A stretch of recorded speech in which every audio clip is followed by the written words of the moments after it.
기도하고 시작하겠습니다.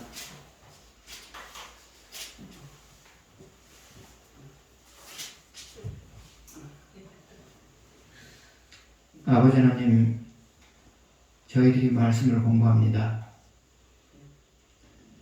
저희들 가운데 같이 하여 주셔서 마땅히 있어야 될 말씀이 있을 수 있도록 저희들의 생각과 마음을 다스려 주시기를 원합니다. 예수님의 이름으로 기도드렸습니다. 아멘.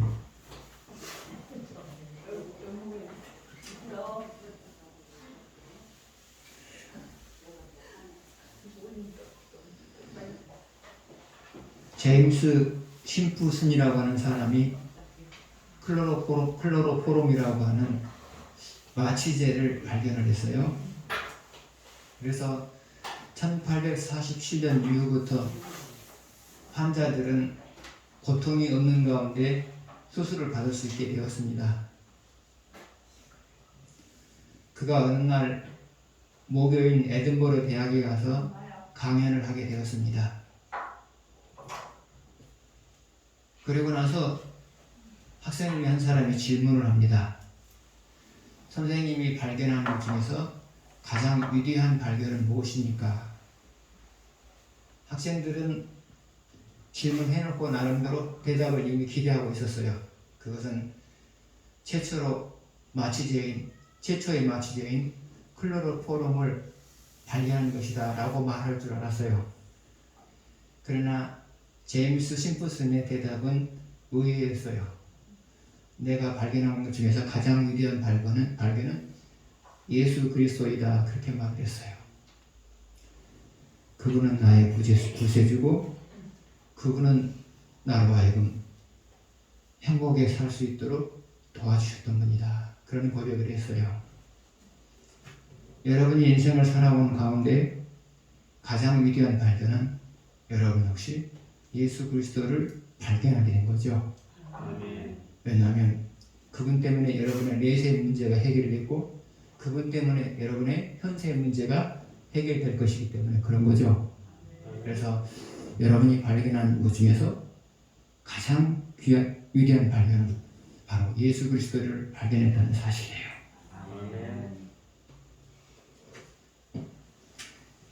오늘부터 열왕기하를 공부하게 되는데요.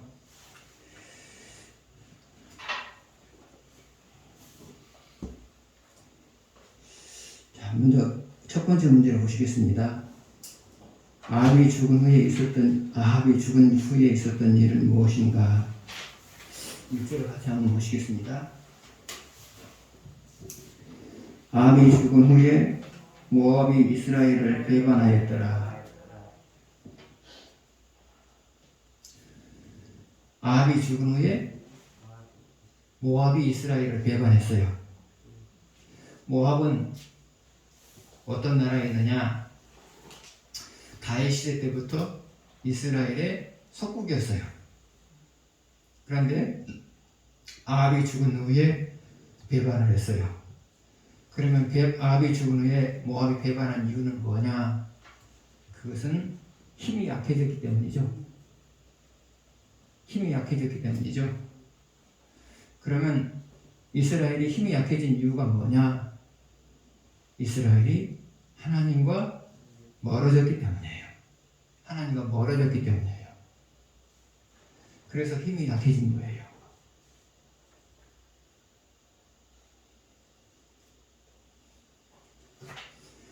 여러분도 살다 보면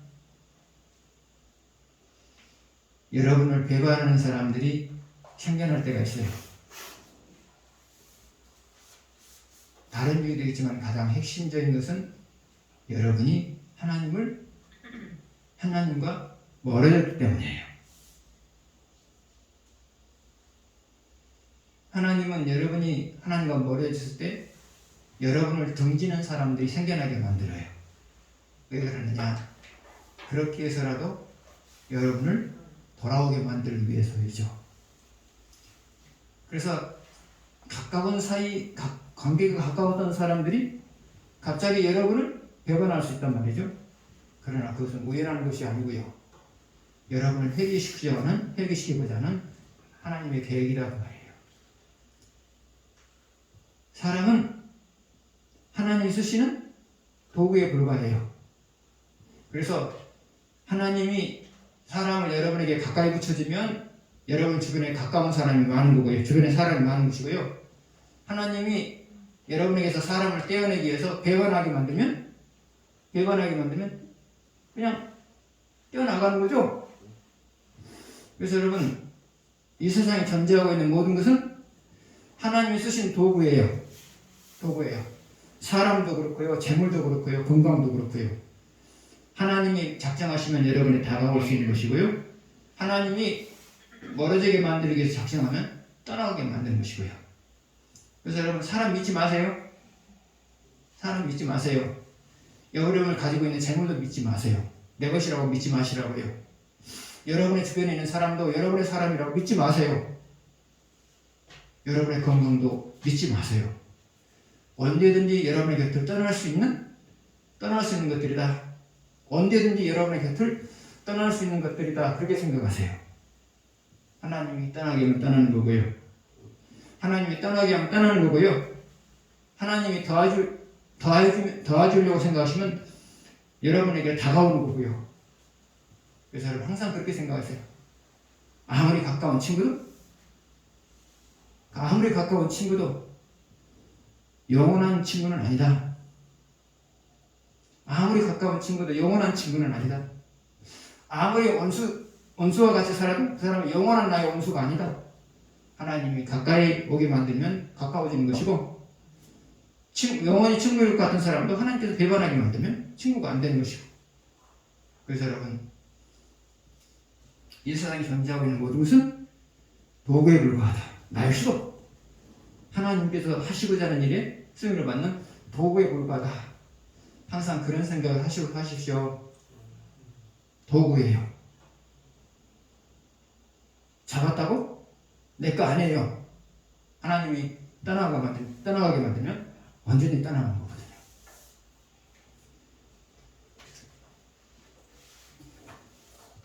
두 번째로, 아하시아가 난간에서 떨어져 심각한 부상을 당했을 때 할 수 있었던 최선의 방책은 무엇인가? 2절을 같이 보시겠습니다. 아하시아가 사마리아에 있는 그의 나라 난간에 떨어져 병들매 사자를 보내며 그들에게 이르되 가서 에브론에 신 바알세불에게 이 병이 낫겠나 물어보라 하니라. 아하시아가 난간에서 떨어져서 중병에 걸렸어요. 중병의 이유가 뭐죠? 내가 살 수 있는가 살 수 없는가 여부를 확인해보라 말할 정도면 중병인 거죠. 중병에 걸렸어요. 그러면 아하시아가 중병에 걸렸을 때 최선의 방책은 무엇이었을까요? 중병에 걸렸을 때 중병을 치료하기 위한 최선의 방책은 무엇이었을까요? 그건 하나님께로 돌아가는 거죠. 아하시아는 지금 일생일대의 위기를 맞이했어요. 위기를 맞이했어도 항상 방법은 있는 거죠. 위기를 맞이했어도 항상 방법은 있는 것이죠. 지금 위기 상황에서 위기를 극복할 수 있는 유일한 방법은 뭐예요? 하나님께로 돌아가는 거예요. 여러분도 살다 보면 위기를 만날 수 있어요. 그러나 그 위기 속에는 항상 방법이 있어요. 위기를 극복할 수 있는 방법이 있어요. 그 방법이 뭐예요? 하나님께로 돌아가는 것이고요. 하나님께 돌아갈 것이 없으면, 회개할 것이 없으면 평소처럼 변함없이 받은 말씀대로 살아가는 거예요.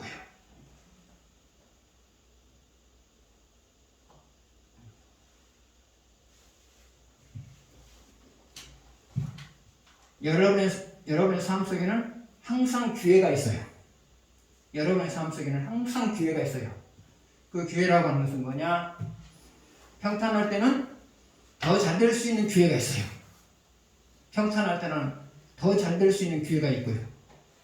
어떻게 하면 잘 됐어요? 더 잘 될 수 있어요? 그냥 변함없이 받은 말씀도 살아가는 거예요. 삶이 평탄하면 더 잘 될 수 있는 기회가 있는데 그 기회를 내 것으로 잡으려면 변함없이 받은 말씀도 살아가면 되는 거예요.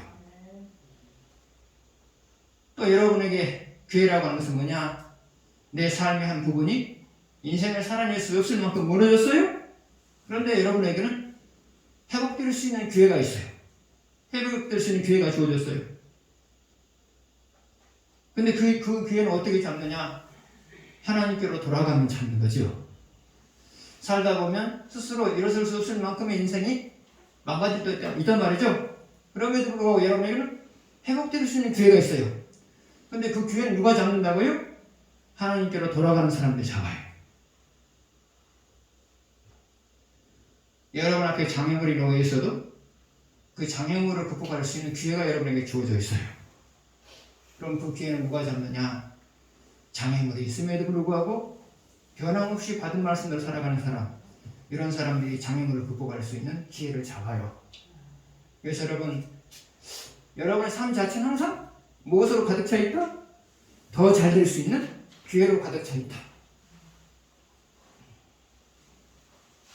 더 잘 될 수 있는 기회로 가득 차 있다. 항상 그런 생각 가지고 사십시오. 절대로 지금에 대해서 만족하지 마시고요. 안 돼요. 지금에 대해서 만족하는 거 좋은 모습이 아니에요. 만족해버리면 더 나아가고자 하는 노력이 없거든요. 그래서 신앙생활도 지금보다 더 나은 삶을 살고자 하는 사람들이 신앙생활을 잘하지, 지금의 삶으로 대해서 만족해버린 사람은 신앙생활에 진보가 없어요. 왜요? 더 나아가고자 할 때 사람은 더 하나님께서 나아가고자 노력하는 거거든요. 그래서 목표가 없는 사람은 신앙이 죽어요. 신앙이 죽어요. 그래서 항상 더 나은 삶을 지향하면서 사십시오. 더 나은 삶을 지향하면서 사십시오. 그러셔야 돼요. 그래야 여러분 신앙이 살아요.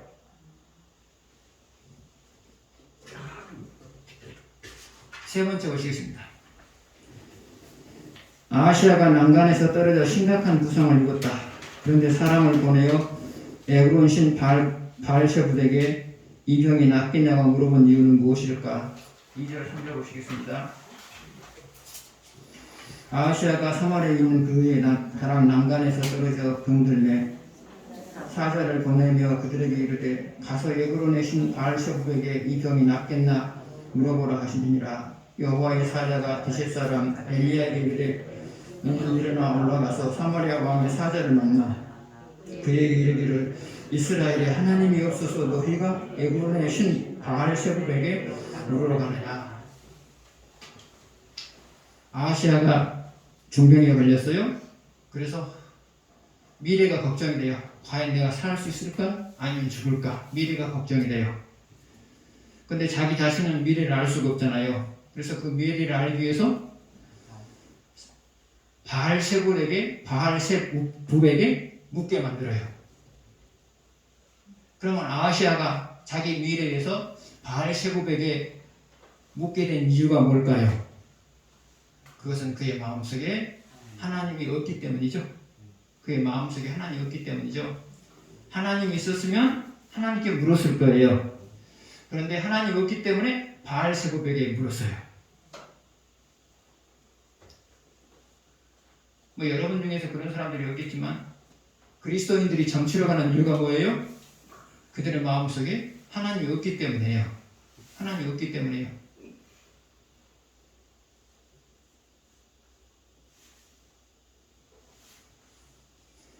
여러분도 살다 보면 미래에 대해서 알고 싶을 때가, 미래에 대해서 궁금하실 때가 있죠? 꼭 알았으면 좋겠다 라고 생각되는 것들이 있죠.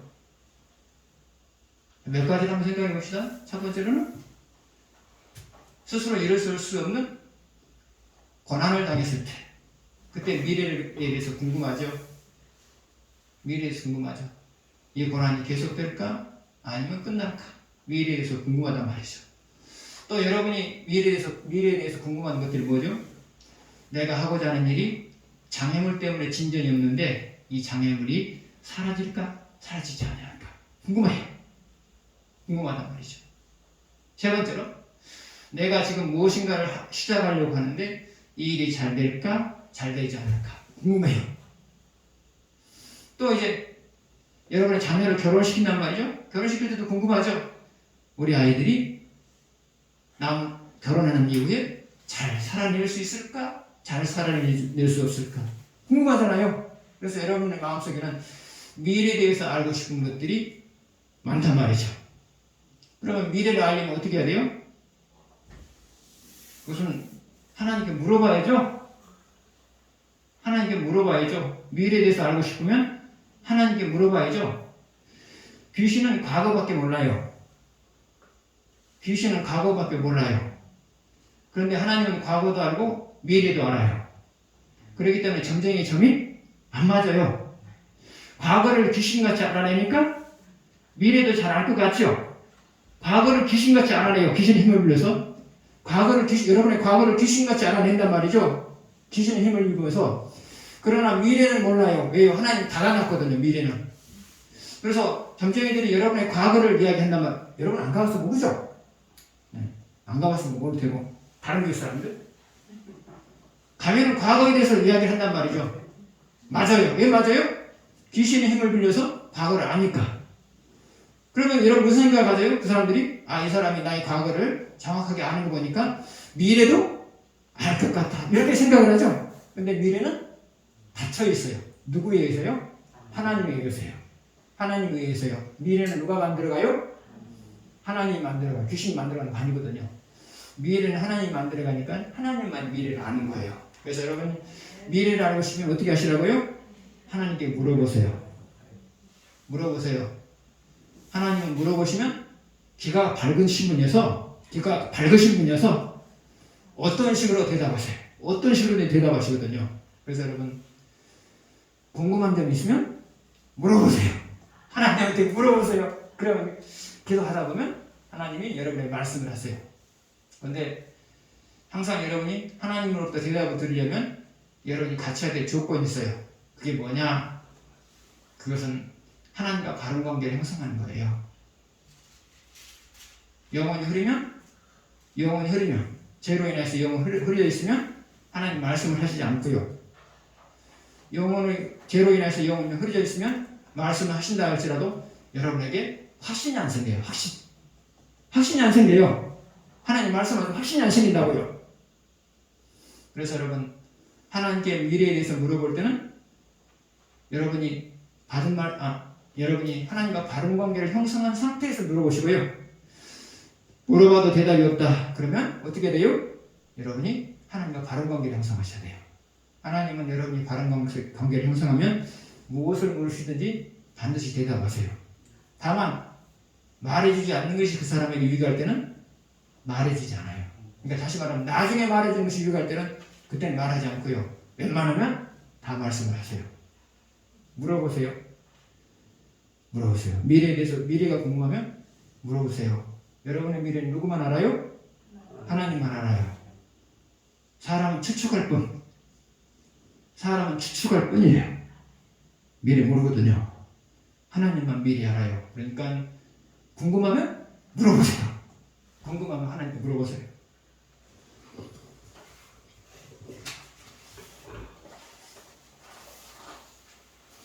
네 번째 보시겠습니다. 아하시아 왕은 엘리야를 불러오기 위해 50명씩 세 번 보낸다. 그런데 두 번은 하나님이 불을 내리셔서 태워 죽인다. 그런데 세 번째는 죽이지 않고 엘리야가 하여금 그들을 따라가게 한 이유는 무엇일까? 9절에서 16절 보시겠습니다. 방사랑왕이 써 있겠습니다. 이에 50부장과 그의 군사 50명을 엘리야에게로 보내매 그가 엘리야에게로 올라가 본즉 산 꼭대기에 앉아있는지라. 그가 엘리야에게 이르되 하나님의 사람이여 왕의 말씀이 내려오라 하셨나이다.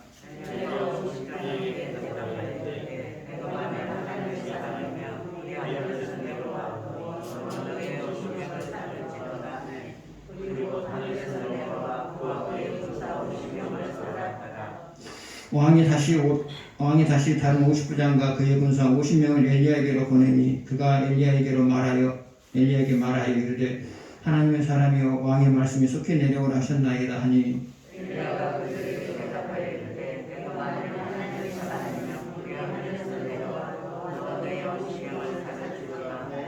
선하신 우리 곧 하늘에서 내려와 너와 그의 군사 50명을 살았으라. 왕이 세 번째 50부장과 그의 군사 50명을 보낸지라. 셋째 50부장이 올라가서 멜리야 앞에 이르러 그의 무릎을 꿇어 엎드려 간구하여 이르되 하나님의 사람이여 원하건대 나의 생명과 당신의 종은 이 50명의 생명을 당신은 기이보소서.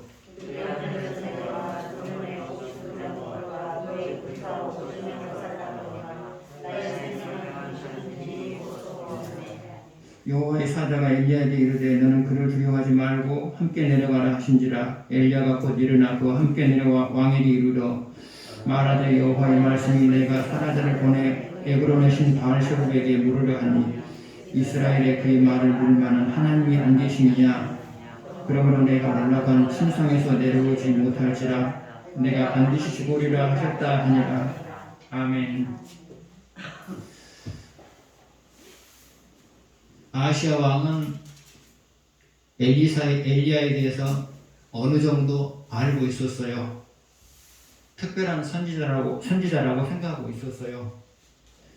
그래서 사람을 보내어서 엘리야를 오게 하여서 자기의 미래가 어떻게 될 것인가에 대해서 물어보고 싶었던 거예요. 그런데 처음 50명이 엘리야에게 가서 왕에게 나아가자고 말했어요. 그때 엘리야가 불을 내려가지고 너를 태워주겠죠. 그런데 이 일은 엘리야가 한 거예요? 하나님이 시켜서 한 거예요? 하나님 시켜서 한 거죠? 왜냐하면 엘리야가 불 내려주십시오 끝나고 해서 하나님께서 불 내려주신 분은 아니죠.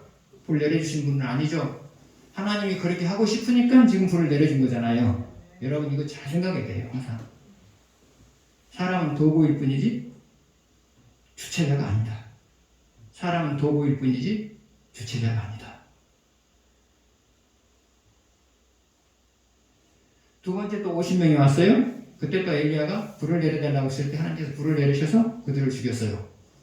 이것도 엘리야가 인물이 한 것이 아니라 하나님이 시켜서 한 일이에요. 그리고 나서 또 50명이 왔어요. 그때는 하나님이 안 죽이죠. 그러면 두 번은 죽이고 세 번째는 안 죽인 이유가 뭘까요? 그것은 엘리야가 아하시야 왕 앞에 섰을 때 그의 안전을 보호하기 위해서이죠. 이 사람에게 해를 끼치려고 하면 또 불을 내려서 우리도 죽을 수 있겠구나. 그런 마음을 모두가 갖게 만든 거죠. 그래서 이러한 기적적인 사건을 베푼 근본적인 이유가 뭐냐? 그것은 엘리야를 보호하기 위해서요. 사명을 감당하려고 하는 엘리야를 보호하기 위해서이죠. 오늘날도 마찬가지예요. 여러분이 정상적으로 신앙생활을 하고 있는 한 하나님은 모든 위험스러운 요소로부터 여러분을 보호하세요. 여러분이 정상적인 신앙생활을 하고 있는 한 하나님은 모든 위험스러운 요소로부터 여러분을 보호하세요. 또 여러분의 힘 있는 사람의 여러분보다 힘 있는 사람의 횡포로부터 여러분을 보호하시고요.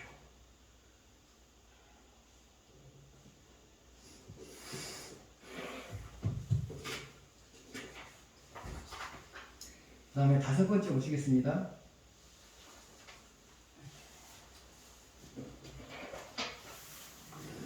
그러면 하나님이 엘리야를 통하여 기적들을 베풀고 엘리야를 통하여 예언한 것이 성취되게 한 이유는 무엇인가? 예언한 것이 성취된 것이 뭐죠?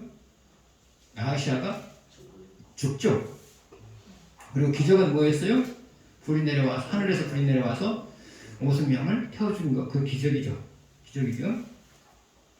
그래서 하나님이 기적을 베풀고 엘리야를 통해서 예언한 것이 성취되게 한 이유가 뭘까요? 그것은 마지막 순간까지도 자기 백성을 회개시키고자 하는 노력이죠. 마지막 순간까지도 자기 백성을 회개시켜서 멸망하지 않게 만들고자 하는 하나님의 마음이 이 속에 들어있죠. 마지막까지 회개하게 만들어서 자기 백성들을 멸망시키지 않으려고 하는 하나님의 마음이 이 속에 담겨 있는 거죠. 자, 우리가 전에 한번 공부한 적이 있었는데요. 하나님이 사람을 회개시키는 방법이 무엇이라고 그랬죠? 가장 기본적인 것은 징계고요. 첫 번째는 징계고요. 두 번째로는 기적이고요. 기적요. 오늘처럼요. 기적을 보면 사람들이 하나님의 그 전능하심 앞에서 겸손해지죠. 와, 이거 잘못하면 나도 죽겠는데, 기적을 베푸셔서 나도 죽겠는데, 나도 망하겠는데, 하나님 기적을 베푸셔서 나를 망하게 할 수도 있겠는데, 나를 죽일 수도 있겠는데, 기적을 보는 순간에 그런 생각이 들죠. 그래서 기적을 하나님께서 인간을 회개시키기 위한 방법으로 기적이 나타나게 만들죠. 세 번째로 사람을 회개시키는 방법이 뭐라고 그랬죠? 그것은 신앙생활을 잘 못하고 있음에도 불구하고 감격스러운 일이 발생하는 거예요. 그래서 그런 일이 발생하면 사람은 하나님 앞에 염치가 없죠. 염치가 없으면 하나님 앞에 고개를 숙이게 돼 있어요. 여러분만 그래요? 저도 그래요. 내가 하나님을 잘한 것이 없는데 내 삶 속에 감격스러운 일이 발생해요. 그러면 염치가 없죠. 염치가 없으면서 하나님 마음을 읽어요. 이렇게 해서라도 나를 회개시키려고 하시거나 그 하나님의 마음을 읽으면 너무 죄송스러운 거죠.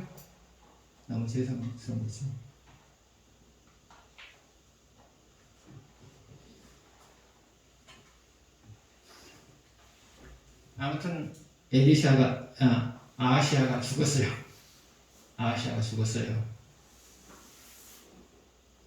하나님이 마지막으로 또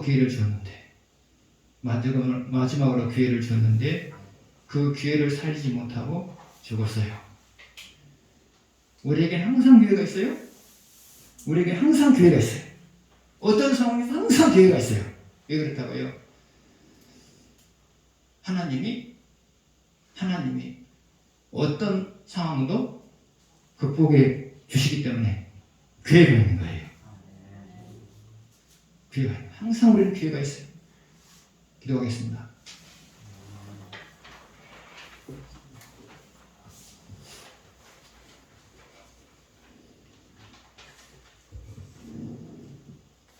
아버지 하나님, 미래에 대해서 궁금할 때가 많습니다. 항상 하나님과 바른 관계를 형성하면서 물음으로 인하여서 하나님으로부터 항상 긍정적인 대답을 받으면서 살 수 있어서 항상 미래에 대해서 희망을 가지고 살아갈 수 있는 저희들이 되게 하여 주시기를 원합니다. 어떤 상황을 만나든지 간에 항상 하나님이 이 길을 기회로 바꿔주신 분임을 항상 믿어져서 하나님으로 인하여서 항상 소망을 가지고 살 수 있게 해주시기 원합니다. 저희들이 늘 하나님과 바른 관계를 형성하면서 살아감으로 인하여서 모든 위험스러운 요소들로부터 저희들을 보호해 주신 것을 삶 속에서 늘 경험하게 해주십시오. 예수님의 이름으로 기도드렸습니다. 아멘.